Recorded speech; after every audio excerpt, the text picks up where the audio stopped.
करेंगे। भारतीय सेना ने लद्दाख में 15,000 फीट से ज्यादा की ऊंचाई पर स्वदेशी आकाश प्राइम एयर डिफेंस सिस्टम का सफल परीक्षण किया है। जी हां, बड़ी खबर आपको बता रहे हैं। आकाश प्राइम आकाश का ही एडवांस वर्जन है, जिसका परीक्षण सेना की वायु रक्षा इकाई और रक्षा अनुसंधान एवं विकास संगठन यानी DRDO के वरिष्ठ अधिकारियों की देखरेख में हुआ है। इस परीक्षण को भारत की रक्षा क्षमता को मजबूत करने में एक बड़ा कदम माना जा रहा है। मौजूदा आकाश से बेहतर है आकाश प्राइम। आकाश प्राइम में स्वदेशी एक्टिव रेडियो फ्रीक्वेंसी सीकर से लैस किया गया है, जो इसे 360 डिग्री की एंगेजमेंट कैपेबिलिटी और सटीकता देता है। इसकी रेंज मौजूदा आकाश से बेहतर है और इसे खास तौर पर हाई एल्टीट्यूड और कम तापमान वाले इलाके के लिए तैयार किया गया है।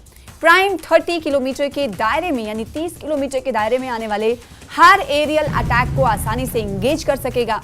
आकाश प्राइम का पहला ट्रायल 27 सितंबर 2021 को चांदीपुर के इंटीग्रेटेड टेस्ट रेंज पर किया गया था। एक बार ट्रायल सफल होने के बाद यूजर ट्रायल्स शुरू होते हैं और फिलहाल भारतीय थल सेना आकाश प्राइम के ट्रायल को अंजाम दे रही है। इसी कड़ी में लद्दाख में DRDO, आर्मी और इंडस्ट्री के अधिकारियों के सामने ट्रायल को अंजाम दिया गया। आकाश प्राइम की मिसाइलों ने 2 फास्ट मूविंग एरियल टारगेट को डायरेक्ट हिट किया और ये 15,000 फीट की ऊंचाई पर सफल परीक्षण हुआ है, जो कि कहीं ना कहीं ये बड़ी बात है। सभी मानकों पर खरा उतरा है आकाश प्राइम और किस तरह से ये आकाश से डिफरेंट है, ये भी समझने और जानने की जरूरत है। संदीप बोल, न्यूज़ 18 संवाददाता हमारे साथ जुड़ रहे हैं। संदीप, देख पा रहे हैं हम तस्वीरों में 15,000 फीट की ऊंचाई पर सफल परीक्षण हुआ है। ये आकाश प्राइम है, ये आकाश से किस तरह से डिफरेंट है और किन किन मानकों पर खरा उतरा है? देखिए, आकाश जो है वो स्वदेशी मिसाइल सिस्टम है। बेसिकली एक एयर डिफेंस सिस्टम है। और आकाश की जो अभी फिलहाल भारतीय सेना में मौजूदगी है उसकी रेंज जो है 25 किलोमीटर के आसपास है और अब उसको और ज्यादा रिफाइन किया गया है।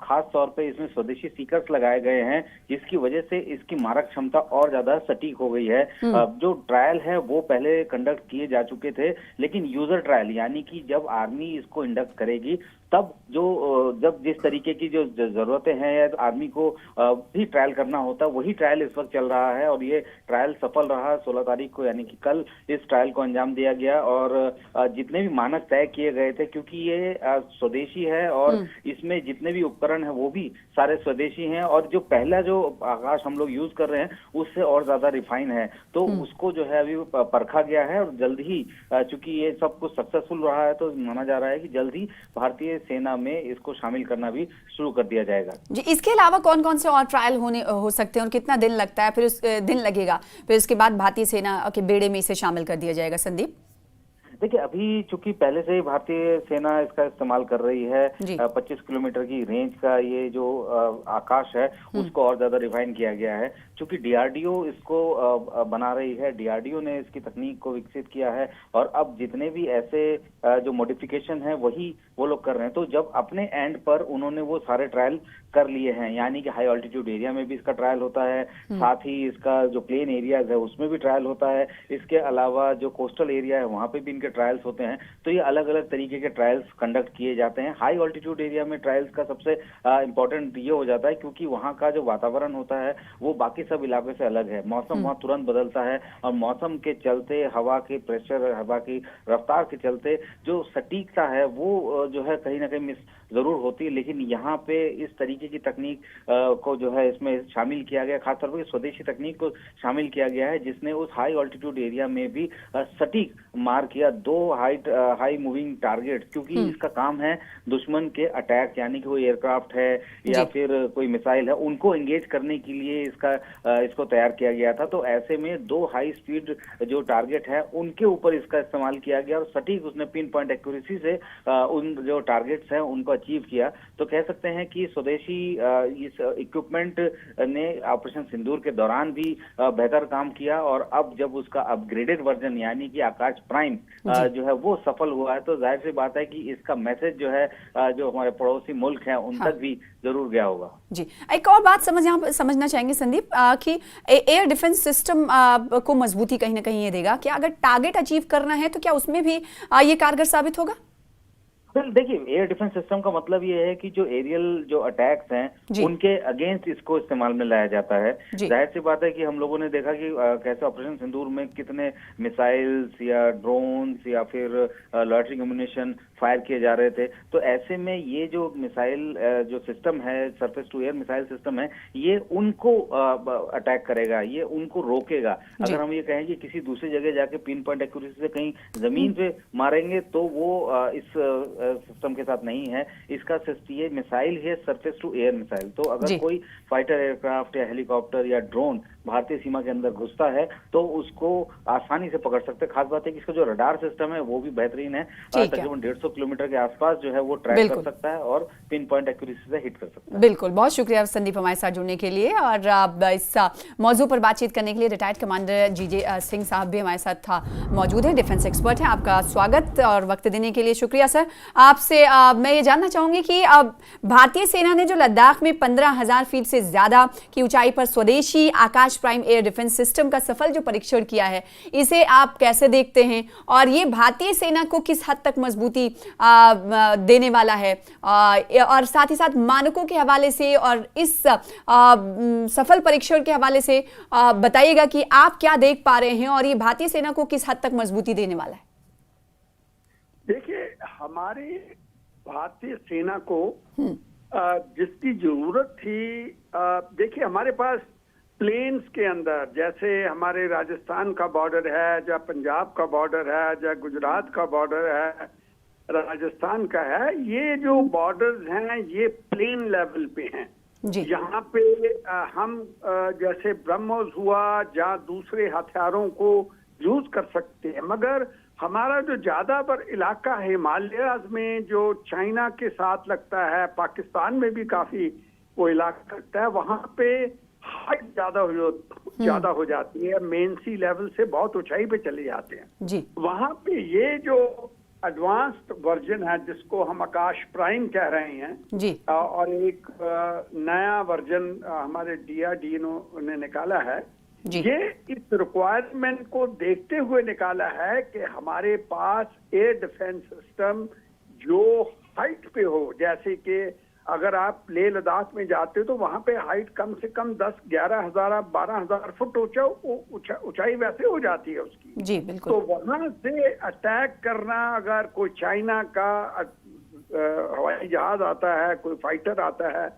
उसको गिराने में ये बड़ी सक्षम रहेगी।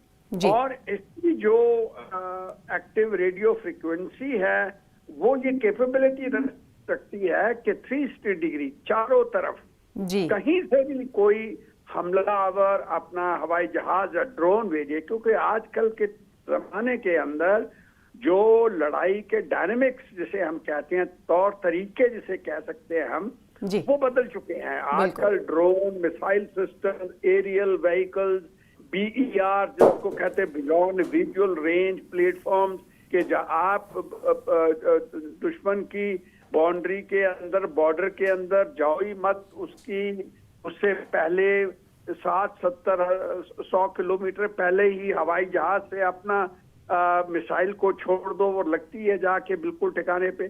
तो ऐसे तरीके जो हैं जैसे पहले थे वैसे नहीं रहे, तो इसलिए ऐसे नए डायनेमिक्स को देखते हुए ये बहुत ही कामयाब, और मैं समझता हूं कि हमारी DRDO ने, हमारे दूसरे जो इंडस्ट्रियल इनके साथ जुड़े हुए हैं, बहुत ही उम्दा काम किया है।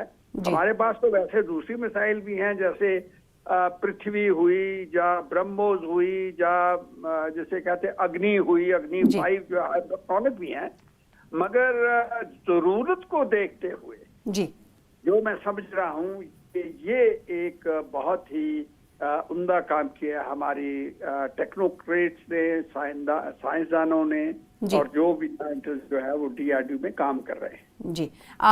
जीजे सिंह साहब, आपने कहा कि ये वक्त की अहम ज़रूरत है और जैसे ज़माना आगे बढ़ रहा है वैसे वैसे नई टेक्नोलॉजी आ रही है, तो इस ज़िम्न में आप कह रहे हैं कि बेहतर प्रदर्शन किया है, इससे क्षमता कितनी और बढ़ जाती है और दुश्मन ममालिक को कहीं ना कहीं ये देशों को ये संदेश गया है कि एयर डिफेंस सिस्टम और भारत का मजबूत हो रहा है। हाँ जी बिल्कुल, देखिए जैसे मैं बात कर रहा था और आपने बिल्कुल ठीक कहा कि टेक्नोलॉजी बहुत बढ़ गई है। अभी देखिए ये जो मैं समझता हूँ कि हमने अपनी जरूरत की मुताबिक हमने ये एक चीज डेवलप की है, आकाश प्राइम। तो मैं समझता हूँ कि चाइना जो है वो टेक्नोलॉजिकली हमारे से 2 कदम आगे है, रिच है जी। और उनके पास ऐसे ड्रोन सिस्टम या कह सकते हैं हाइपरसोनिक, जहाँ हवाई जहाज भी हैं, ज्यादा गिनती में हो सकते क्योंकि देश भी वो है हमारे से।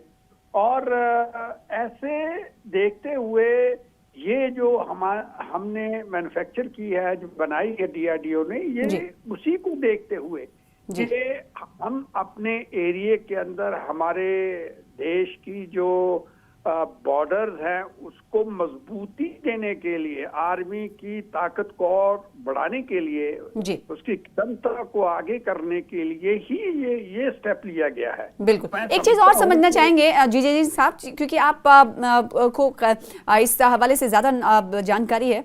एक बार समझ लीजिए कि ट्रायल सफल हो गया, उसके बाद यूजर ट्रायल शुरू होते हैं, फिर इसके बाद पूरी तरीके से इसको बेड़े में शामिल किए जाने में कितना वक्त लगेगा? देखिए यूजर ट्रायल जब सक्सेसफुल हो जाते हैं तो मैं समझता हूँ कि जब देखिए पहले तो जैसे आपने कहा टेस्ट ट्रायल्स किए, वो तो मेरा ख्याल सितंबर 2021 में कर लिए गए थे। अभी 3-4 साल हो गए हमने उसको और उसके ऊपर काम किया और उसको पूरी डेवलप कर लिया। यूजर जो वो भी लग रहा है कि ये सक्सेसफुल हुआ है। और अभी सिर्फ इसके बाद आप ये देखिए कि मैन्युफैक्चरिंग में कितना टाइम लगता है, ये कहना मुश्किल है मेरे लिए, क्योंकि हमारी जो मैन्युफैक्चरिंग कैपेबिलिटी क्या है, क्योंकि अब ये जो सैंपल है, ये जो बनाई गई चीज मिसाइल है प्राइम, इसको इंडस्ट्री कौन इसको लेगा, कौन बनाना शुरू करेगा, उसके लिए मटेरियल, उसके लिए हो सकता है कि कम से कम मैं समझता 1-आधा साल तो 1 साल तो लग जाएगा। जी, तो 1 से 2 साल आपका कहना है, आपका तजुर्बा ये कह रहा है कि 1 से 2 साल लग सकते हैं इसमें। बहुत शुक्रिया जी साहब हमारे साथ बात करने के लिए, अपने तजुर्बात को हमारे साथ शेयर करने के लिए। और इस हवाले से तो surface to missile defence system है लद्दाख में आकाश, ये जो ट्रायल सफल होने के बाद यूजर ट्रायल जैसे कि हम बात कर रहे थे 15,000 फीट की ऊंचाई पर ही तजुर्बा किया गया। सभी मानकों पर आकाश प्राइम अभी खरा उतरा है। फिलहाल इसी के साथ रुकेंगे छोटे से ब्रेक के लिए, जल्द लौटेंगे।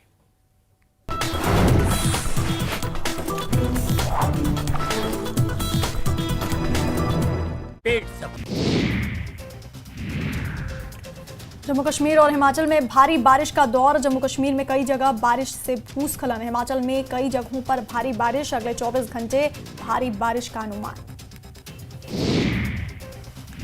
अमरनाथ यात्रा के लिए आज रवाना नहीं हुआ नया जत्था, भारी बारिश की वजह से बालटाल के रेल पथरी में भीषण लैंडस्लाइड। पुंछ में लगातार बारिश का दौर, पुलिस ने सभी को ध्यान से वाहन चलाने की जारी की एडवाइस।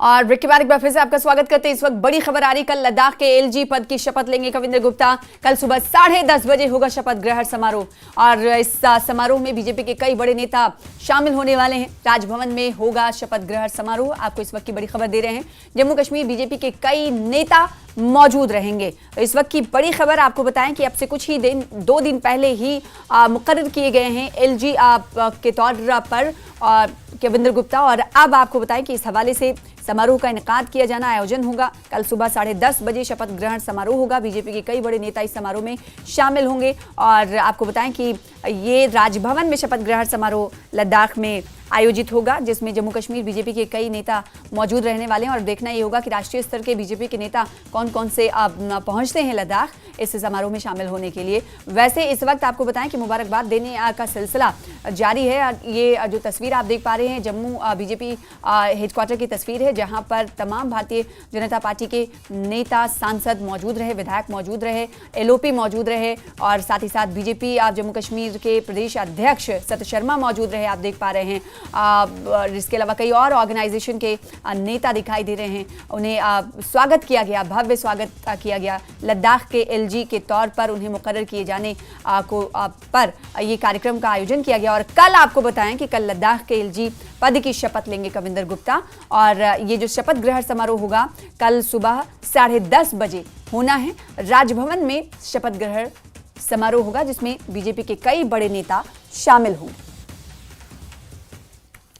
आगे बढ़ेंगे। अमरनाथ यात्रा के दौरान भूस्खलन के बीच फंसे यात्रियों का बिना देरी के भारतीय सेना ने रेस्क्यू किया है, जिसके चलते कई जिंदगियां सुरक्षित बच गई हैं। बुधवार देर शाम तकरीबन 7:15 पर रेल पथरी और ब्रह्म मार्ग के बीच जेड मोड़ के पास भारी बारिश के चलते भूस्खलन हुआ था, जिससे अमरनाथ यात्रा की आवाजाही रुक गई और सैकड़ों यात्री फंस गए थे, जिन्हें सेना ने अपने कैंप तक सुरक्षित पहुंचाया। उन्हें मेडिकल फैसिलिटी दी गई, उनके लिए चाय, पानी और खाने की व्यवस्था की गई। सेना के जवानों ने बिना अपनी जान की परवाह किए बगैर मौके पर ही कई यात्रियों को बचाया। 500 लोगों की कैपेसिटी थी, उनके सिर्फ 500 लोगों की यानी ये कर सकते थे, वो मैनेज कर सकते थे, मगर उन्होंने 2,500 से 3,000 लोगों को उन्होंने अपने कैंप में मैनेज किया है। आई थिंक मेरे हिसाब से तो ऐसे लगता है कि उन्होंने अभी तक खाना भी नहीं खाया होगा, बट हमको पूरी सेवा प्रोवाइड कर रहे हैं। मैंने तो उनके कैंप में मैं रुका हूँ, मैंने उनका टिफ़िन ऐसे हाथ में पकड़ के देखा है, उनका टिफ़िन वैसे के वैसे ही भरा है। I proud of you my Indian army. जय हिंद, जय भारत। और अमरनाथ यात्रा फिलहाल लैंडस्लाइड होने के चलते स्थगित कर दी गई है। बालतल में भूस्खलन वाली जगह पर बीआरओ मुस्तैदी से जुट गया है। यात्रा रूट को बहाल करने के लिए मशीनें लगा दी गई हैं। पहाड़ी से आए मलबे को हटाया जा रहा है। बीआरओ रूट को बहाल कर रहा है। मौसम खराब है, लेकिन आसमानी चुनौती के बीच रूट बहाली का काम युद्ध स्तर पर चल रहा है। हालांकि गुरुवार के लिए यात्रा सस्पेंड कर दी गई थी, लेकिन संभव है कि शुक्रवार को ये यात्रा फिर से शुरू हो जाएगी। हालांकि प्रशासन की तरफ से ये फैसला मौसम के मुताबिक लिया जाएगा। ये न्यूज़ 18 की एक्सक्लूसिव तस्वीरें हैं जो आपको दिखा रहे हैं। मलबा सड़क पर आ गया, जिसकी वजह से बालतल मार्ग से आवाजाही और यात्रा को स्थगित कर दिया गया है और मलबा हटाने का काम इस वक्त जारी है। यात्रा रूट बहाल किया जा रहा है। बालतल में लैंडस्लाइडिंग हुई है, जिसकी तस्वीर आप देख पा रहे हैं। टफ टेरेन है। जो पहलगाम के नुनवन बेस कैंप से श्रद्धालु जाते हैं, उनके बनिस्बत इस रूट का इस्तेमाल कम श्रद्धालुओं की तरफ से किया जाता है, क्योंकि ये कठिन रास्ता है और इस कठिन रास्ते पर इस वक्त आवाजाही को रोक दिया गया है, क्योंकि पहाड़ से मलबा रास्ते पर आ गिरा है, जिसकी तस्वीर इस वक्त टीवी स्क्रीन पर आपको दिखा रहे हैं। और बीआरओ के साथ सीआरपीएफ की रेस्क्यू टीम भी इस वक्त युद्ध स्तर पर जुटी हुई है। बालतल में भूस्खलन वाली जगह पर सीआरपीएफ और अन्य एजेंसियां यात्रियों की सहायता कर रही हैं, लोगों को मदद पहुंचा रही हैं। तो ये दो अहम तस्वीरें हैं आपको दिखा रहे हैं, जहां एक तरफ युद्ध स्तर पर मलबा हटाने का काम जारी है, तो जो यात्री वहां पर फंस गए थे उन्हें मेडिकल एड दी जा रही है और सीआरपीएफ जवानों ने उनका इलाज किया, बेहतर जगह पर, वहां सुरक्षित जगह पर पहुंचाया गया उनकी तरफ से। तो ये दो खास तस्वीरें आपको दिखा रहे हैं। अमरनाथ यात्रा रूट, ये आपको यहाँ पर बताना जरूरी है, ये बालतल रूट है। जी हाँ, दो रास्तों से इस वक्त अमरनाथ यात्रा जारी है। एक तो नुनवन बेस कैंप पहलगाम का और दूसरा सोनमर्ग का बालतल मार्ग पर ये लैंडस्लाइडिंग की तस्वीर आप देख पा रहे हैं, जिसे बीआरओ और सीआरपीएफ के कई जवान मौजूद हैं और मलबा हटाने का काम किया जा रहा है। तो दूसरी तरफ जो उस वक्त जब लैंडस्लाइडिंग हुई तो जो यात्री फंसे हुए थे उन्हें सुरक्षित वहां से निकाला गया, उन्हें मेडिकल एड दी गई, जिसकी तस्वीर टीवी स्क्रीन पर आपको दिखा रहे हैं। और एहतियात के तौर पर आज जम्मू से भी अमरनाथ यात्रा स्थगित कर दी गई है। आज जम्मू यात्री निवास से किसी भी जत्थे को रवाना होने की अनुमति नहीं है, क्योंकि बालतल में अमरनाथ यात्रा रूट पर भीषण लैंडस्लाइड हुआ है। यही वजह है कि जम्मू से भी यात्रा को स्थगित किया गया। ये पहली बार है जब 3 जुलाई से शुरू हुए यात्रा को जम्मू से स्थगित किया गया है। तो जम्मू से भी आज किसी काफिले की रवानगी नहीं हुई है, क्योंकि बालतल की जो तस्वीर हम आपको दिखा रहे थे वो लैंडस्लाइडिंग की तस्वीर थी। कल से यात्रा के बहाल होने की संभावना जताई जा रही, यानी जो कोई नया काफिला रोजाना रवाना होता था, चाहे वो नुनवन बेस कैंप से हो या बालतल बेस कैंप की ओर, वो रवाना आज जम्मू से नहीं हुआ है। यात्रा पर मौसम की मार दिखाई दे रही है और कल ये इम्कान जाहिर किया जा रहा, संभावना जताई जा रही कि कल से यात्रा अब फिर से बहाल हो जाएगी। लेकिन आज की अगर बात करें तो बालतल मार्ग पर जो लैंडस्लाइडिंग हुई है वो मलबा हटाने के काम इस वक्त बीआरओ कि टीमें मौजूद हैं, युद्ध स्तर पर काम चल रहा है। तो दूसरी तरफ जम्मू से कोई काफिला, कोई जत्था आज रवाना नहीं हुआ है। तो या अमरनाथ यात्रा के दौरान हमेशा मौसम जो है एक बड़ी चुनौती बना रहता है। इसी को ध्यान में रखते हुए भारतीय मौसम विभाग ने अब हाईटेक उपाय भी अपनाए हैं ताकि हिमालयी अमरनाथ ट्रैक पर बालतल और चंदनवाड़ी दोनों मार्गों पर 24 घंटे की मौसम की निगरानी की जा सके।